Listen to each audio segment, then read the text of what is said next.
ചെറുപയർ പരിപ്പ് നേരത്തെ കുതിർത്ത് വേവിച്ച് വെച്ചിട്ടുണ്ടെങ്കിൽ നമുക്ക് ക്യുക്കായിട്ട് അങ്ങനെ ഫ്രിഡ്ജിൽ ഉണ്ടാക്കി വെച്ചിട്ടുണ്ടെങ്കിൽ നമുക്ക് ക്യുക്കായിട്ട് ഒരു പനീർ ഡിഷ് ഉണ്ടാക്കിയെടുക്കാം. പെട്ടെന്ന് ഉണ്ടാക്കിയെടുക്കാം, 10 മിനിറ്റ് പോലും വേണ്ട. വളരെ ഈസി ആയിട്ട് ഇത് ഉണ്ടാക്കിയെടുക്കുന്നതിന് നമുക്ക് പനീർ റിക്വയർഡ് ആണ്. ഞാനിവിടെ ഒരു 100 ഗ്രാംസ് ഓഫ് പനീർ എടുത്തിട്ടുണ്ട്. 100 ഗ്രാംസ് ഓഫ് പനീറിൽ നമുക്ക് 20% പ്രോട്ടീൻ ആണെന്ന് മാത്രമല്ല പ്രോബയോട്ടിക് മൈക്രോ ന്യൂട്രിയൻസ് അടങ്ങിയിട്ടുണ്ട് എന്നുള്ളതുകൊണ്ട് പനീർ ഗട്ട് ഹെൽത്തിന് വളരെ നല്ലതാണ്. സോ നമുക്ക് ക്യുക്കായിട്ട് ഈ ഒരു ഡിഷ് ഒന്ന് ട്രൈ ചെയ്ത് നോക്കിയാലോ, ഉണ്ടാക്കി നോക്കിയാലോ.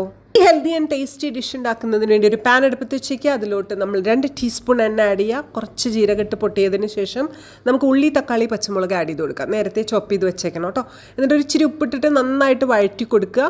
അതിലോട്ട് coriander powder, chilli powder, turmeric powder and garam masala add ചെയ്യുക. അതിലോട്ട് നമ്മൾ ജിഞ്ചർ ഗാർലിക് പേസ്റ്റ് കൂടി ആഡ് ചെയ്യുന്നുണ്ട്. എന്നിട്ട് നന്നായിട്ട് മിക്സ് ചെയ്ത് കൊടുക്കുക.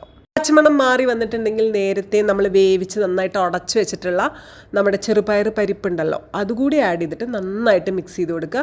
ഒരു തള വരുമ്പോൾ നമുക്ക് പനീർ ആഡ് ചെയ്യാം. പനീറിന് ചെറുതായിട്ടുള്ളൊരു വേവ് മാത്രമേ ഉള്ളൂ. കുറച്ച് സമയം ഒന്ന് വേവിച്ചേക്കണം. പനീർ ചെറിയ ക്യൂബ്സ് ആയിട്ട് ആഡ് ചെയ്തിട്ടുണ്ടെങ്കിൽ നമുക്ക് കഴിക്കാൻ കുറച്ചുകൂടി ഈസിയാണ്. സോ ടേസ്റ്റിയുമാണ്, ലുക്ക് വൈസും സൂപ്പർബാണ്.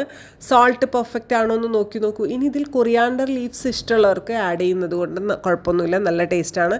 കറി ലീവ്സ് ആണ് ഇഷ്ടമെങ്കിൽ അത് ആഡ് ചെയ്യുന്നതുകൊണ്ട് കുഴപ്പമില്ല, ടേസ്റ്റാണ്. ഇത് സൂപ്പർബാണ്, കിടുവാണ്, ചപ്പാത്തിയുടെ കൂടെയൊക്കെ നല്ല ടേസ്റ്റാണ്. സോ നിങ്ങൾ ഉണ്ടാക്കി നോക്കണം, എന്നിട്ട് അഭിപ്രായം പറയണം. വീഡിയോ ഇഷ്ടപ്പെട്ടുവെങ്കിൽ do like, share and subscribe. അടുത്ത വീഡിയോ ആയിട്ട് വരാം. Thank U.